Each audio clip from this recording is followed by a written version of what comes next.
రాజరాంపల్లి గ్రామ ప్రజలందరూ మీరు ఒక్కసారి మీరు ఆలోచన చేయండి అమ్మా. మన రాష్ట్రానికి సంబంధించినటువంటి కొత్తగా ఏర్పడ్డ ప్రభుత్వం 2014 నుంచి 2023 వరకు మనమందరం కూడా గతంలో కొత్త రాష్ట్రం ఏర్పడ్డ తర్వాత మనం అందరం కూడా అన్ని విధాల మేలు జరుగుతున్న ఆలోచనతో మనం అవకాశం ఇచ్చినాం. సంవత్సర కాలం క్రితం మీరందరూ ఎంతో దయతో గౌరవ ముఖ్యమంత్రి గారిని కానీ మీ అందరి అభిమానంతో లక్ష్మణ్ కుమార్గా మరి మా లక్ష్మణ్ కుమార్కు సహకారం ఇద్దామా ఆశీర్వదిద్దామని నన్ను శాసనసభ్యుగా ఎన్నుకున్నారు. గౌరవ ముఖ్యమంత్రిగా విప్పుగా నన్ను నియమించారు. ఈరోజు ఏ రోజన్నా ఒక్కసారి మీరు ఆలోచన చేయండి అమ్మా. గత ప్రభుత్వంలో ఎవరైనా ఈ విధంగా అధికారులను తీసుకొని వచ్చి మీకు ఒక రేషన్ కార్డు ఇస్తాం, మీరు దరఖాస్తు ఇవ్వండి, లేకపోతే మీకు ఇల్లు లేని వరకు మీకు డబుల్ బెడ్రూమ్ ఇల్లు కట్టిస్తాం ఇవ్వండి అని చెప్పి 10 సంవత్సరాల లోపల ఏ ప్రభుత్వంలో ఉన్న పెద్దలు కానీ అధికారులు కానీ చేసిందామా? మీరు ఒక్కసారి ఆలోచన చేయండి. ఈరోజు మన గ్రామానికి సంబంధించి ఇంత పెద్ద ఎత్తున ఇంట్లో పనులు పక్కకు పెట్టి ప్రభుత్వ పరంగా కార్యక్రమాలు, సంక్షేమ కార్యక్రమాలు మీరు అందరూ భాగస్వాములు అయినారు. మీ జవాబుదారి తరంగా మీరు ఇచ్చినట్టు అవకాశాన్ని బట్టి శాసనసభ్యుడిగా నేను మనవి చేసుకుంటున్నా.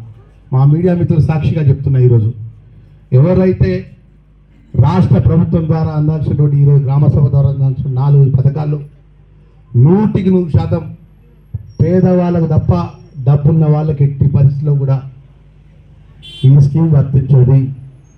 పేదవాళ్ళు, గ్రామంలో పేదవాళ్ళు ఎవరైతే ఉన్నారో ఈ రాజరాంపల్లి గ్రామం ఉన్న వాళ్ళందరికీ కూడా ఇందిరమ్మ ఇండ్లు కానీ, రేషన్ కార్డులు కానీ, అదేవిధంగా రైతు భరోసా సంబంధించిన పథకం కానీ, ఇల్లు జాగలేని వారికి, రైతు కూలీలు ఎవరైతే ఉన్నారో వారికి ఇందమ్మ ఆత్మీయ భరోసా కింద ఈ 4 పదాలు అమలు చేస్తారమ్మా. ఒకవేళ ఈరోజు పేర్లు చదివినప్పుడు లోపల ఇప్పుడే మా తల్లి అంటుంది, నాకేం రాకపోయినా ఎందుకు సపోర్ట్లు కొట్టాలంటుంది. అవా నువ్వు సపోర్ట్లు కొట్టే రోజు వస్తుంది, అది నాదే జిమ్మదారి.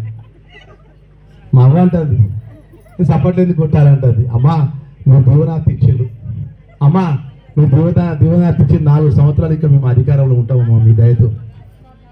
ప్రభుత్వంలో ఉండి గెలిచిన సంవత్సర కాలం లోపల ఇన్ని పథకాలు అమలు చేసుకుంటా మిగిలిపోయిన పథకాల లోపల ఇలా గ్రామంలో నేరుగా ప్రజల దగ్గరికి వచ్చి రాని వాళ్ళ దరఖాస్తులు తీసుకుంటా దృష్టికి వచ్చిన పేర్లు రాసుకొని రాని కూడా ఎవరెవరు ఇంకా పేదవాళ్ళ దృష్టికి రాసుకుంటారని సభలు పెట్టి అధికారులను ప్రజల దగ్గరికి పంపిస్తే ఎన్నడన్నా 10 సంవత్సరాల లోపల అగ్గిపెట్ట దొరికిన హరీష్ రావు చెప్పానండి. ఇట్లా విధంగా సభ పెట్టి ఏదైనా మీటింగ్ పెట్టిండి ఆ ఊళ్ళలో అగ్గిపెట్ట దొరికిన హరీష్ రావు చెప్పానండి. కేటీఆర్ చెప్పానండి, పేదవాళ్ళ ఊర్లలో పోయి మేము 2014 మేము చెప్పినాం డబుల్ బెడ్రూమ్ ఇస్తా అన్నాం, పలానా ఊర్లో గ్రామసభ పెట్టి మేము డబుల్ బెడ్రూమ్ ఇల్లు ఇచ్చినాం. ఒక్క ఊరు పేరు చెప్పానండి, 140 గ్రామాల తెలంగాణ. పేదవాళ్ళకు 3 ఎకరాల భూమి ఇస్తానడు దళితులకు చెప్పానండి. మేము ఇలా గౌరవ ముఖ్యమంత్రి గారి నేతృత్వంలో పట్ల ప్రజలకు ఇచ్చిన మాట అమలు చేస్తానికి ప్రజల దగ్గరికి వచ్చినాం. ఆ ప్రజల దగ్గరకు వచ్చే విషయంలో కూడా కొంతమంది అధికారులు తెలిసి తెలియక అత్యంత ఉత్సాహంగా ఇది లిస్టులను పట్టుకొని గ్రామాల తిరుగుతున్న ఆ లిస్టు అనేది ఫైనల్ కాదు. ఆ లిస్టులు వారు ప్రభుత్వం పరిశీలనకు వచ్చిన అధికారుల పరిశీలనకు వచ్చిన పేర్లు చెప్తున్నారు. ఇంకా వేరే వాళ్ళు ఎవరైతే అర్హత ఉండి కూడా రాని వాళ్ళ పేర్లు నమోదు చేయడానికే గ్రామసభ పెట్టింది. శాసనసభ్యుడిగా నా ధర్మపురి నియోజకవర్గం సంబంధించిన 140 గ్రామాలు, ధర్మపురి మున్సిపాలిటీకి సంబంధించిన ఏదైతే ఇలా ప్రజాపాలన ఉన్నటువంటి సంక్షేమ కార్యక్రమాలు 100% పేదవాళ్లకు అర్హత ఉన్న వాళ్లకు అందజేసే బాధ్యత గౌరవ ముఖ్యమంత్రి రేవంత్ రెడ్డి గారి నేతృత్వంలో నాది అని చెప్తున్నా. మా జిల్లా ఇన్ఛార్జ్ మినిస్టర్ గారు నిన్న చెప్పిండు, మా జిల్లా మంత్రివర్యులు శ్రీధరబాబు గారు ఫోన్ ద్వారా మాట్లాడారు. నిన్న కూడా ఇద్దరు పున్న ప్రభాకర్ గారు కూడా ఇక్కడికి వచ్చి చెప్పడం జరిగింది. ఏ ఒక్క వర్గానికి ప్రజలు కూడా ఆందోళన పడదని చెప్తున్నారు. ఇలా కేటీఆర్ హరీష్ రావుకు పేదవాళ్ళు చెప్పినటువంటి సంక్షేమ గ్రామాలు చేసేటువంటి 10 సంవత్సరాల అధికారంలో ఎన్నడూ చేయలేదు. కాబట్టి ఏదైనా కూడా ఎదుటి వాళ్ళు ఏది చేసినా డైవర్ట్ పాలిటిక్స్ చేసినా వాళ్ళ డాక్టరేట్లు తిట్టవాలి.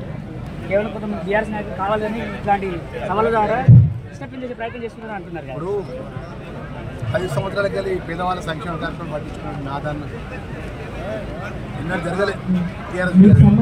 పేదవాళ్ళ దగ్గరికి ప్రజలు ప్రభుత్వం పోతుంటే వాళ్ళకు ఏం మాట్లాడినా అర్థమవుతలేదు. టీఆర్ఎస్లు కొన్ని రోజులు మన సర్పంచ్ ఎలక్షన్స్ ఉన్నాయి కదా, మన నాయకత్వం మొత్తం నిర్వీర్యం అయిపోతుంది. ఉన్న ఆరో ఒకటి వాడు కూడా ఈ పథకాలు ఎక్కడ వెళ్తాయో, పేదవాళ్ళ పథకాలు ఎక్కడ బాగుపడతాయో మేము ఏదో విధంగా అడ్డుకొని సోషల్ మీడియాలో మేము అడ్డుకున్నామని మాట మాట్లాడాలి తప్ప మేము చేసిన పొరపాటు ఏంటి? ఇలా మీడియా మిత్రులు సాక్ష్యం లేదు.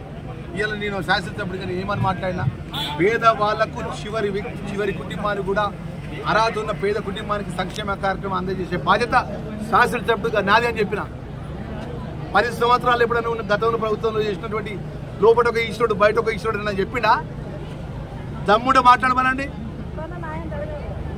న్యాయం జరుగుతున్న గ్రామాలు అడుగు పెడతామండి మేము. ఆ ధైర్యంతో చెప్తున్నా. ముఖ్యమంత్రి గారి నేతృత్వంలో పేదవాళ్ళ సంక్షేమ కార్యక్రమం ప్రతి గడపకు అర్హత ఉన్న ప్రతి కుటుంబానికి పేద కుటుంబానికి రాజరాపాలకు వచ్చి ఇట్లా నిలబడి గ్రామ పంచాయతీ అమ్మ పేద కుటుంబానికి మేము సంక్షేమ కార్యక్రమం ఇచ్చిన విధంగా మేము మాట్లాడతాం తప్ప వాళ్ళ యొక్క డైవర్ట్ పాలిటిక్స్ చేయడానికి వాళ్ళకి ఉత్తుత్త మాటలు మేము మాట్లాడడం.